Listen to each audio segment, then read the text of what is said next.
Mrs. Lunt by Hugh Walpole.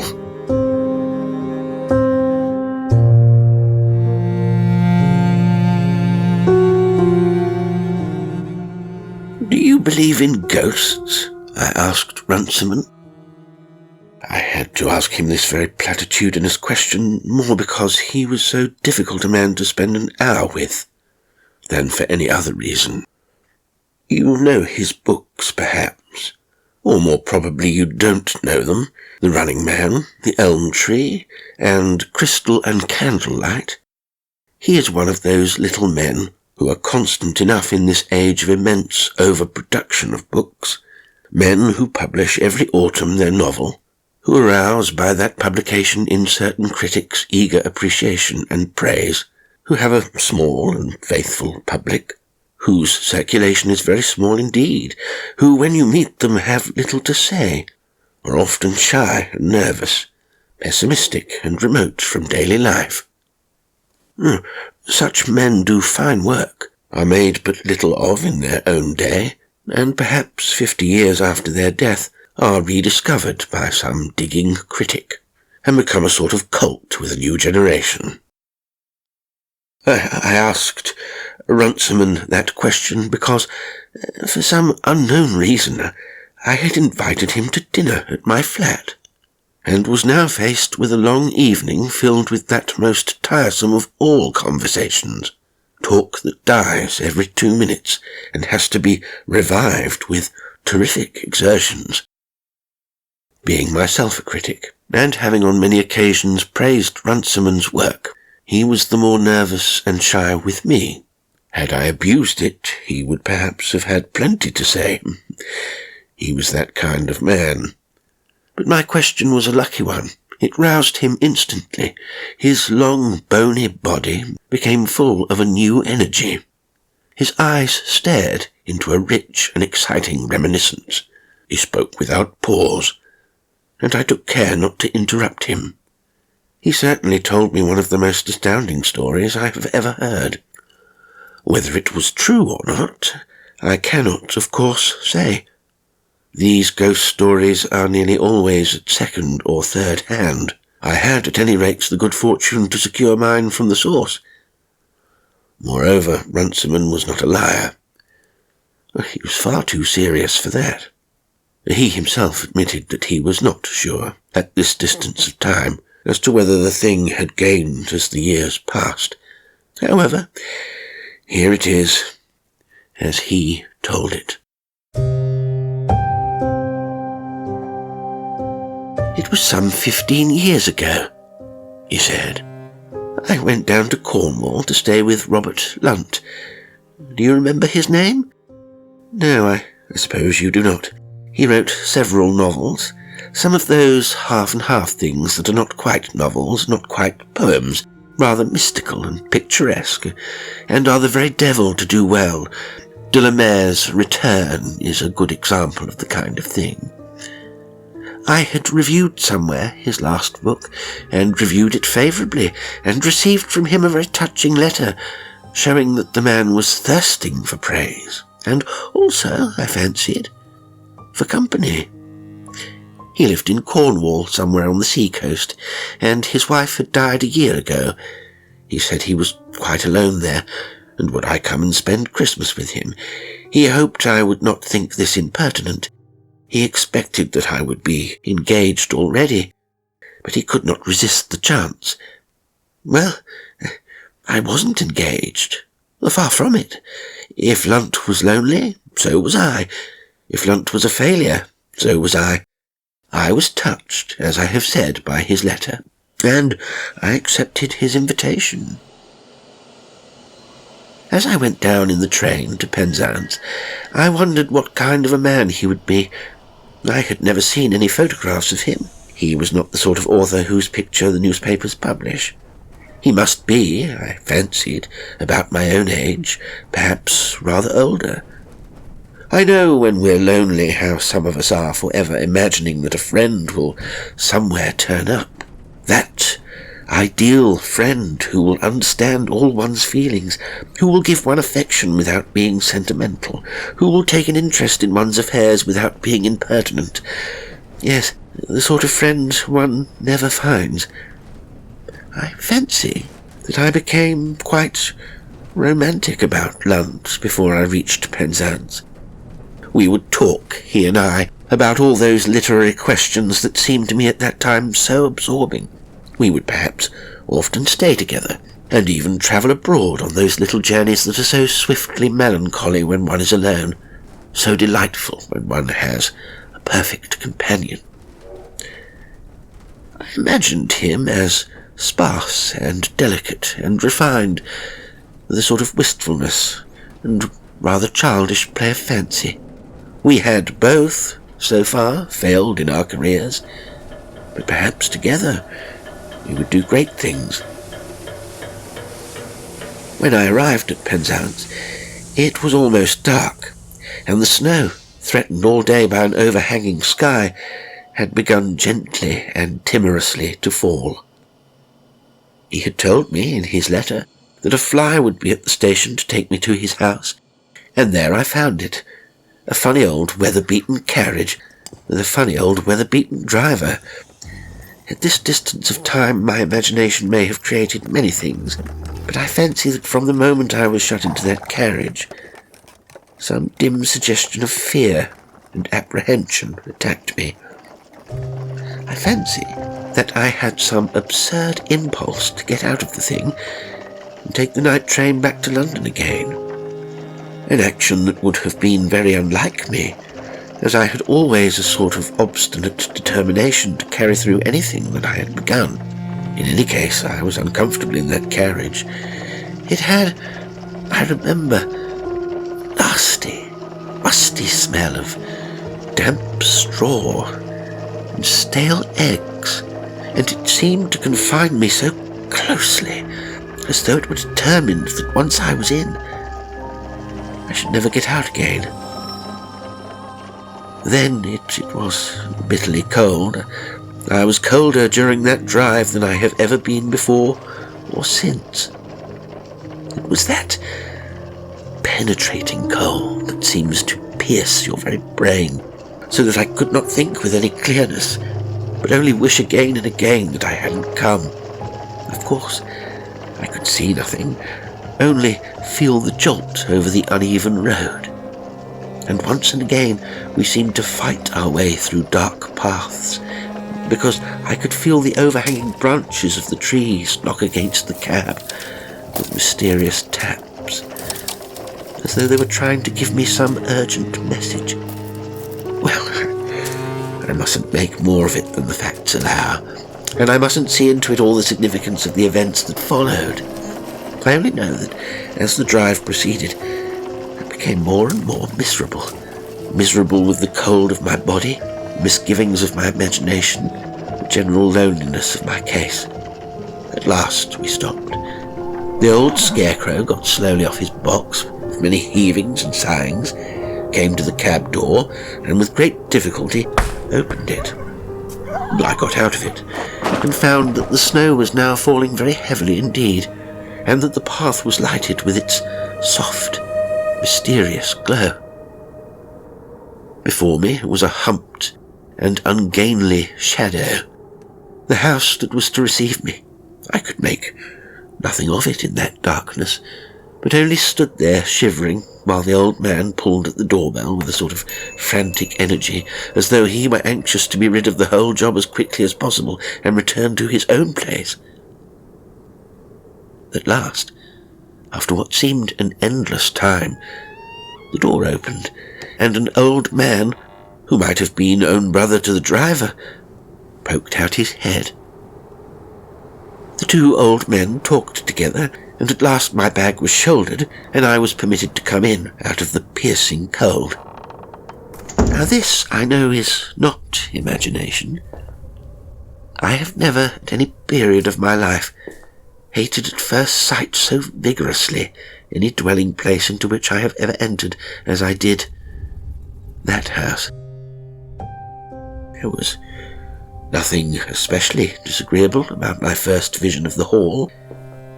It was a large, dark place, lit by 2 dim lamps, cold and cheerless. But I got no particular impression of it, because at once I was conducted out of it, led along a passage, and then introduced into a room which was, I saw, as warm and comfortable as the hall had been dark and dismal. I was in fact so eagerly pleased at the large and leaping fire that I moved towards it at once, not noting at the first moment the presence of my host. And when I did see him, I could not believe that it was he. I have told you the kind of man that I had expected, but instead of the sparse, sensitive artist, I found facing me a large, burly man, over 6 foot, I should fancy, as broad-shouldered as he was tall, giving evidence of great muscular strength, the lower part of his face hidden by a black, pointed beard. But if I was astonished at the sight of him, I was doubly amazed when he spoke.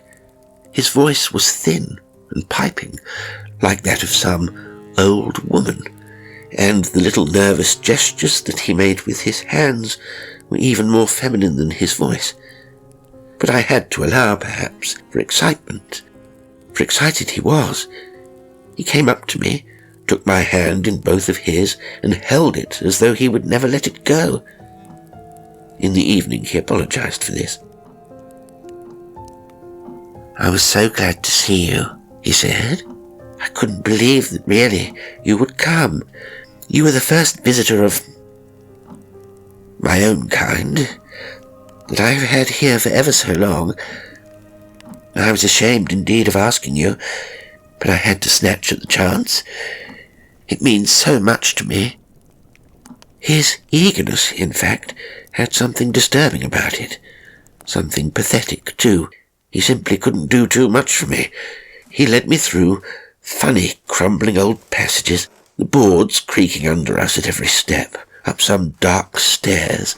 The walls hung, so far as I could see in the dim light, with faded yellow photographs of places, and showed me into my room with a deprecating, agitated gesture, as though he expected me at the first sight of it to turn and run. I didn't like it any more than I liked the rest of the house, but that was not my host's fault. He had done everything he possibly could for me. There was a large fire flaming in the open fireplace. There was a hot bottle, as he explained to me, in the big 4-post bed, and the old man who had opened the door to me was already taking my clothes out of my bag and putting them away.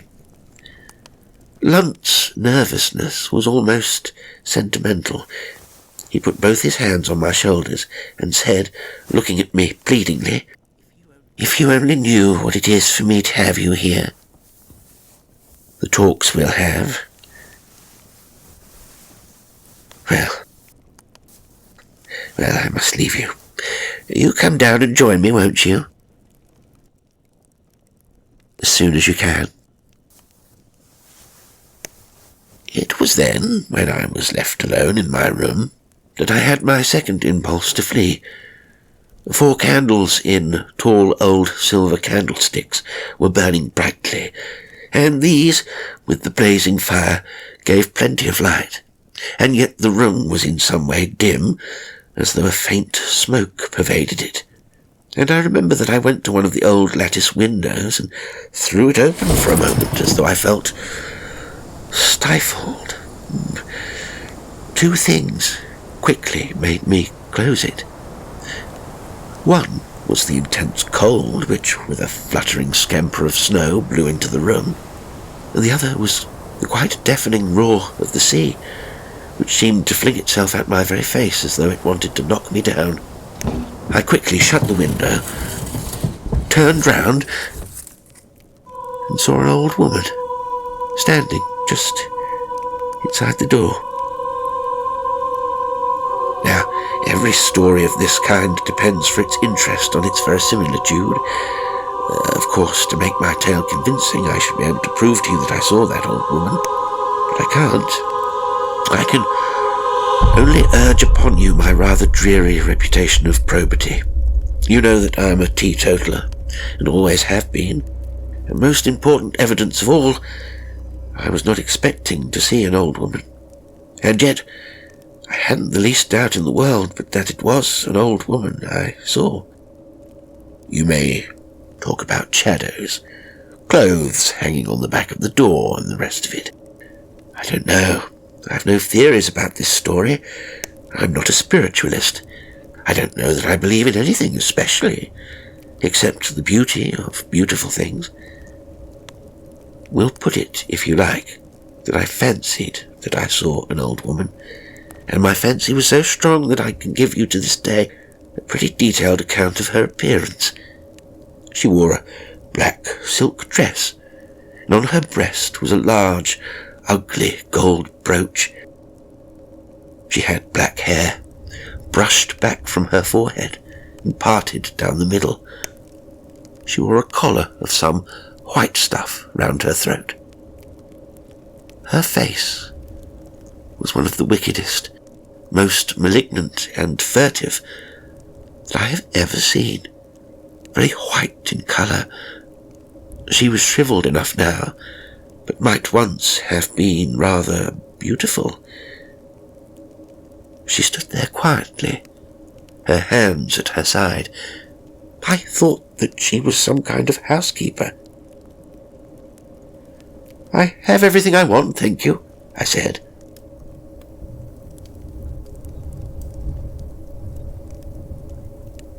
"What a splendid fire!" I turned for a moment towards it. When I looked back, she was gone. I thought nothing of this, of course, but drew up an old chair covered with green faded tapestry, and thought that I would read a little from some book that I had brought down with me before I went to join my host. The fact was that I was not very intent upon joining him before I must. I didn't like him. I had already made up my mind that I would find some excuse to return to London as soon as possible. I can't tell you why I didn't like him, except that I was myself very reserved, and had, like many Englishmen, a great distrust of demonstrations, especially from another man. I hadn't cared for the way in which he had put his hands on my shoulders, and I felt perhaps that I wouldn't be able to live up to all his eager excitement about me. I sat in my chair and took up my book, but I had not been reading for more than 2 minutes before I was conscious of a most unpleasant smell. Now, there are all sorts of smells, healthy and otherwise, but I think the nastiest is that chilly kind of odour that comes from bad sanitation and stuffy rooms combined. You meet it sometimes at little country inns and decrepit town lodgings. This smell was so definite that I could almost locate it. It came from near the door. I got up, approached the door, and at once it was as though I were drawing near to somebody who, if you'll forgive the impoliteness, was not accustomed to taking too many baths. I drew back, just as I might had an actual person been there. Then, quite suddenly, the smell was gone. The room was fresh, and I saw to my surprise one of the windows had opened, and that snow was again blowing in. I closed it and went downstairs.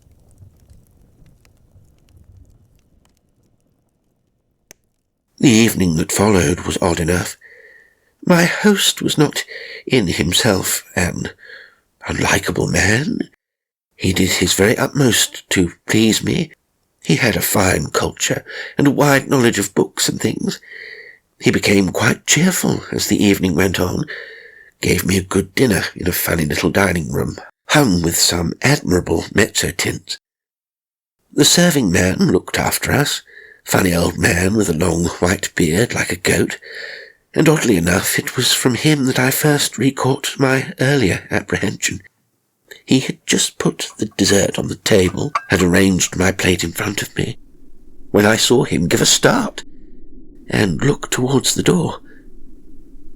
My attention was attracted to this because his hand, as it touched the plate, suddenly trembled. My eyes followed, but I could see nothing. That he was frightened of something was perfectly clear, and then it may, of course, very easily have been fancy. I thought that I detected once more that strange, unwholesome smell. I forgot this again when we were both seated in front of a splendid fire in the library. Lunt had a very fine collection of books, and it was delightful to him, as it is to every book collector, to have somebody with him who could really appreciate them. We stood looking at one book after another, and talking eagerly about some of the minor early English novelists who were my especial hobby: Beige, Godwin, Henry Mackenzie, Mrs. Shelley, Matt Lewis, and others, when once again he affected me most unpleasantly by putting his arm around my shoulders. I have all my life disliked intensely to be touched by certain people. I suppose we all feel like this. It is one of those inexplicable things, and I disliked this so much that I abruptly drew away. Instantly, he was changed into a man of furious and ungovernable rage. I thought that he was going to strike me. He stood there, quivering all over, the words pouring out of his mouth incoherently, as though he were mad and did not know what he was saying. He accused me of insulting him, of abusing his hospitality, of throwing his kindness back into his face, and of 1,000 other ridiculous things, and I can't tell you how strange it was to hear all this coming out in that shrill, piping voice, as though it were from an agitated woman, and yet to see with one's eyes that big, muscular frame, those immense shoulders, and that dark, bearded face. I said nothing. I am physically a coward. I dislike above anything else in the world any sort of quarrel. At last I brought out, "I'm very sorry. I didn't mean anything. Please forgive me," and then hurriedly turned to leave the room. At once he changed again. Now he was almost in tears. He implored me not to go, said it was his wretched temper, but that he was so miserable and unhappy, and had for so long now been alone and desolate, that he hardly knew what he was doing. He begged me to give him another chance, and if I would only listen to his story, I would perhaps be more patient with him. At once, so oddly is man constituted, I changed in my feelings towards him. I was very sorry for him. I saw that he was a man on the edge of his nerves, and that he really did need some help and sympathy, and would be quite distracted if he could not get it. I put my hand on his shoulder to quieten him, and to show him that I bore no malice, and I felt that his great body was quivering from head to foot. We sat down again, and in an odd, rambling manner he told me his story.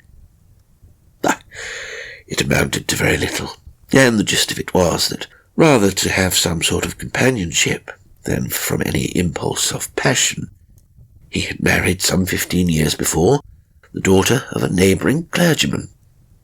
They had had no very happy life together, and at the last he told me quite frankly he had hated her.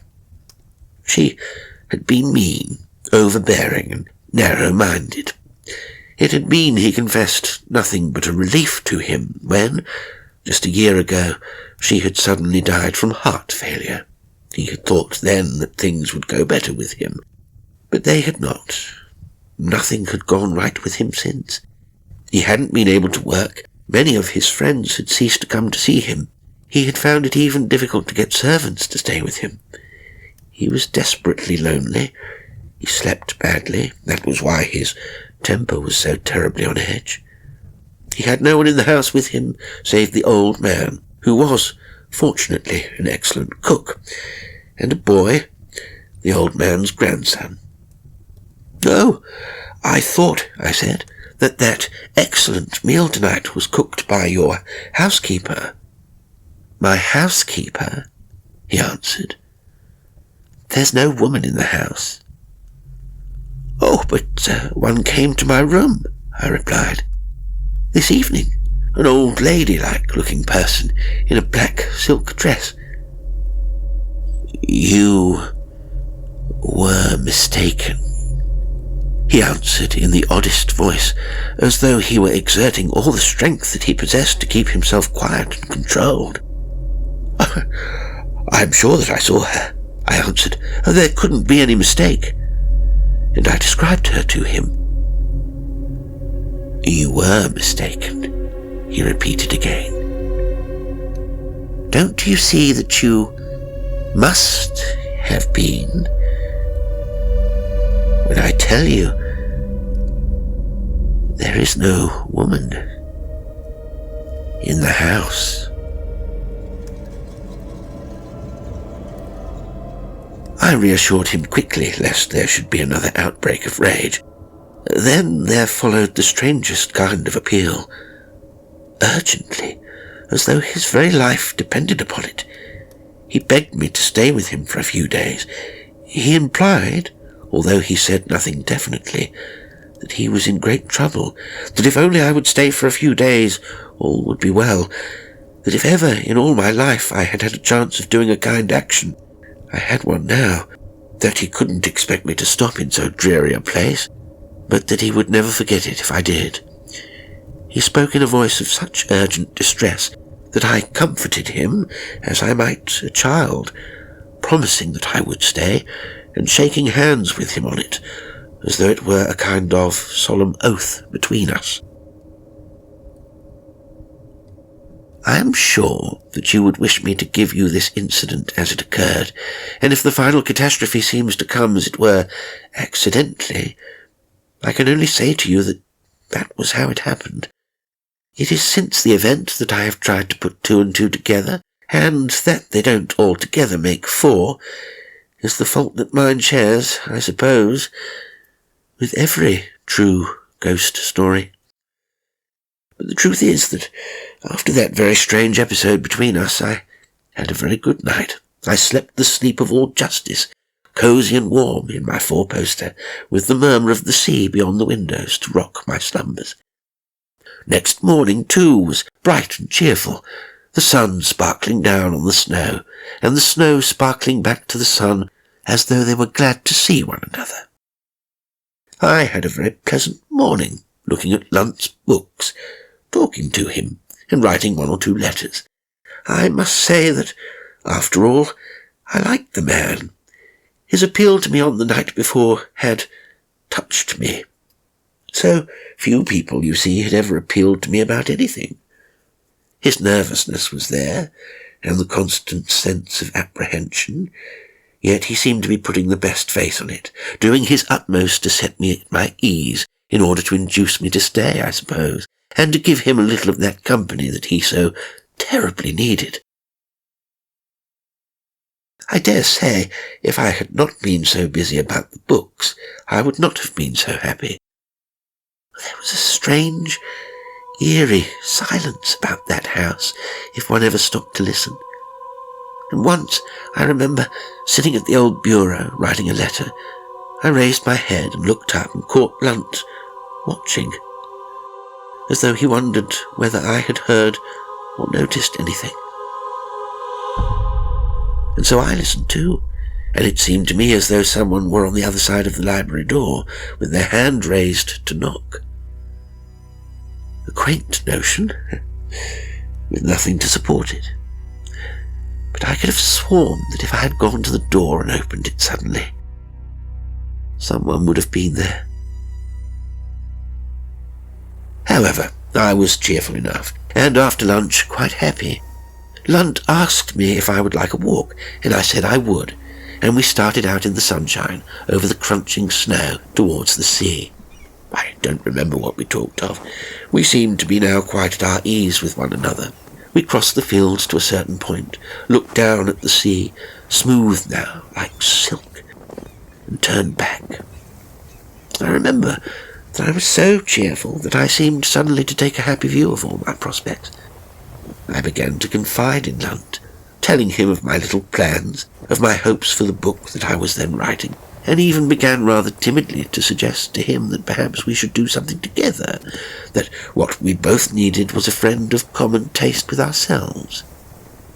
I know that I was talking on when we had crossed a little village street and were turning up the path towards the dark avenue of trees that led to his house, when suddenly the change came. What I first noticed was that he was not listening to me. His gaze was fixed beyond me, into the very heart of the black clump of trees that fringed the silver landscape. I looked too, and my heart bounded. There was, standing just in front of the trees, as though she were waiting for us, the old woman whom I had seen in my room the night before. I stopped. "Why, there she is," I said. "That's the old woman of whom I was speaking, the old woman who came to my room." He caught my shoulder with his hand. "There's nothing there," he said. "Don't you see that shadow? What's the matter with you? Can't you see that there's nothing?" I stepped forward, and there was nothing. And I wouldn't to this day be able to tell you whether it was hallucination or not. I can only say that from that moment the afternoon appeared to become dark as we entered into the avenue of trees, silently and hurrying as though someone were behind us. The dusk seemed to have fallen so that I could scarcely see my way. We reached the house, breathless. He hastened into his study as though I were not with him, but I followed, and closing the door behind me, said with all the force that I had at command, "Now what is this? What is it that's troubling you? You must tell me. How can I help you if you don't?" And he replied, in so strange a voice that it was as though he had gone out of his mind, "I tell you there's nothing. Can't you believe me when I tell you there's nothing at all? I'm quite all right. My God, don't leave me.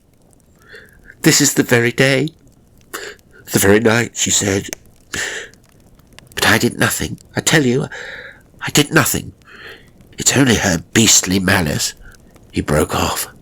He still held my arm with his hand. He made strange movements, wiping his forehead as though it were damp with sweat, almost pleading with me, then suddenly angry again, then beseeching once more, as though I had refused him the one thing he wanted.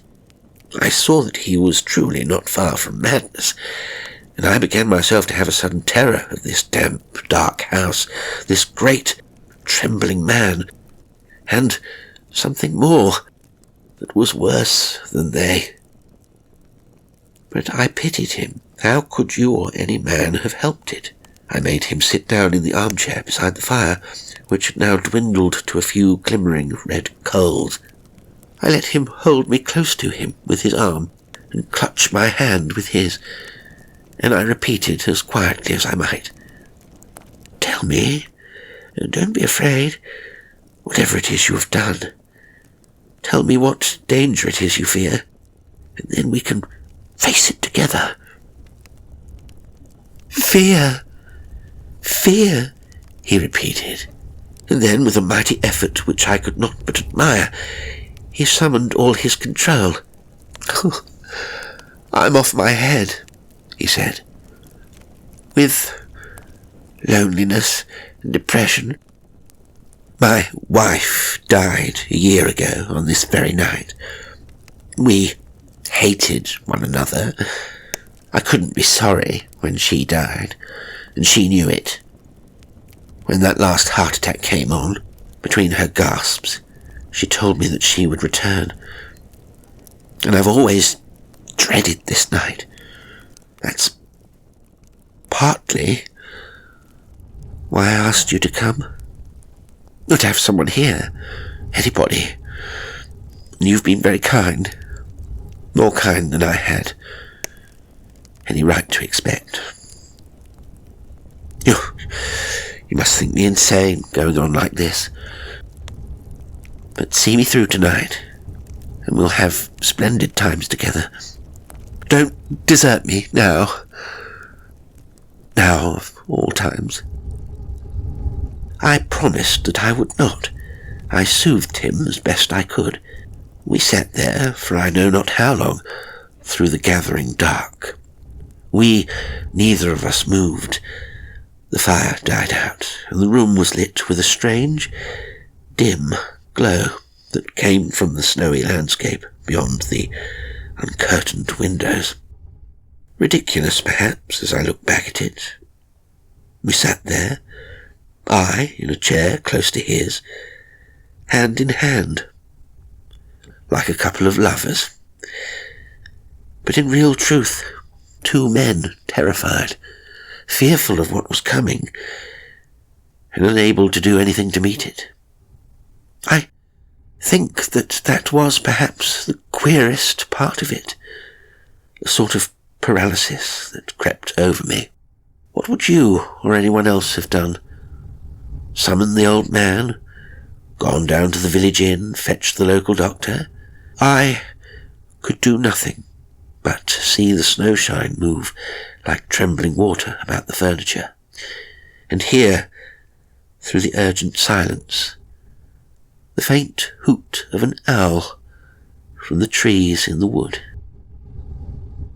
Oddly enough, I can remember nothing, try as I may, between that strange vigil and the moment when I myself wakened out of a brief sleep, sat up in bed to see Lunt standing inside my room, holding a candle. He was wearing a nightshirt and looked huge in the candlelight, his black beard falling intensely dark on the white stuff of his shirt. He came very quietly towards my bed, the candle throwing flickering shadows about the room. When he spoke, it was in a voice low and subdued, almost a whisper. "Would you come?" he asked. "Only for half an hour. Just for half an hour," he repeated, staring at me as though he didn't know me. "I'm unhappy without somebody. Very unhappy." Then he looked over his shoulder, held the candle high above his head, and stared piercingly at every part of the room. I could see that something had happened to him, that he had taken another step into the country of fear, a step that had withdrawn him from me and from every other human being. He whispered, "When you come, tread softly. I don't want anyone to hear us." I did what I could. I got out of bed, put on my dressing gown and slippers, and tried to persuade him to stay with me. The fire was almost dead, but I told him that we would build it up again, and that we would sit there and wait for the morning. But no, he repeated again and again, "It's better in my own room. We're safer there." "Safe from what?" I asked him, making him look at me. "Lunt, wake up. You're as though you're asleep. There's nothing to fear. We've nobody but ourselves. Stay here and let us talk, and have done with this nonsense." But he wouldn't answer, only drew me forward down the dark passage, and then turned into his room, beckoning me to follow. He got into bed and sat hunched up there, his hands holding his knees, staring at the door, and every once and again shivering with a little tremor. The only light in the room was that from the candle, now burning low, and the only sound was the purring whisper of the sea. It seemed to make little difference to him that I was there. He did not look at me, but only at the door, and when I spoke to him, he did not answer me, nor seem to hear what I had said. I sat down beside the bed, and in order to break the silence, talked on about anything, about nothing. and was dropping off, I think, into a confused doze, when I heard his voice breaking across mine. Very clearly and distinctly, he said, "If I killed her, she deserved it. She was never a good wife to me. Not from the first. She shouldn't have irritated me as she did. She knew what my temper was. She had a worse one than mine, though. She can't touch me. I'm as strong as she is."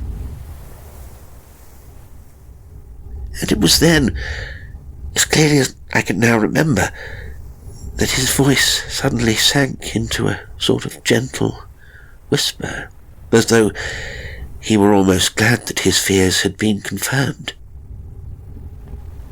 He whispered, "She's there." I cannot possibly describe to you how that whisper seemed to let fear loose like water through my body. I could see nothing. The candle was flaming high in the last moments of its life. I could see nothing. But Lunt suddenly screamed with a shrill cry like a tortured animal in agony. "Keep her off me! Keep her away from me! Keep her off! Keep her off!" He caught me, his hands digging into my shoulders. Then, with an awful effect of constricted muscles, as though rigour had caught and held him, his arms slowly fell away. He slipped back onto the bed, as though someone were pushing him. His hands fell against the sheet. His whole body jerked with a convulsive effort, and then he rolled over. I saw nothing, only quite distinctly in my nostrils was that same fetid odour that I had known on the preceding evening. I rushed to the door, opened it, shouted down the long passage again and again, and soon the old man came running. I sent him for the doctor, and then could not return to the room, but stood there, listening, hearing nothing save the whisper of the sea, the loud ticking of the hall clock. I flung open the window at the end of the passage. The sea rushed in with its precipitant roar. Some bells chimed the hour. Then at last, beating into myself more courage, I turned back towards the room. "Well?" I asked, as Runciman paused. "He was dead, of course." "Dead," the doctor afterwards said, "of heart failure." "Well?" I asked again. "That's all." Runciman paused. "I don't know whether you can even call it a ghost story. My idea of the old woman may have been all hallucination. I don't even know whether his wife was like that when she was alive. She may have been large and fat. Lunt died of an evil conscience." "Yes," I said. "The only thing," Runciman added at last, after a long pause, "is that on Lunt's body there were marks, on his neck especially, some on his chest, as of fingers pressing in, scratches and dull blue marks. He may, in his terror, have caught at his own throat." "Yes," I said again. "Anyway," Runciman shivered, "I don't like Cornwall. Beastly county. Queer things happen there. Something in the air." "So I've heard," I answered.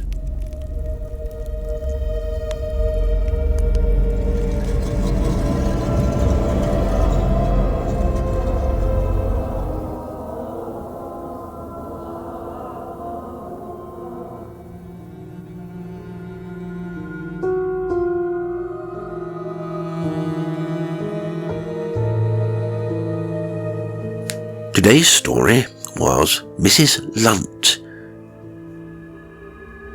by Hugh Walpole. It was read by Jasper L'Estrange. Well, I do hope you enjoyed it. And until next time, sweet dreams.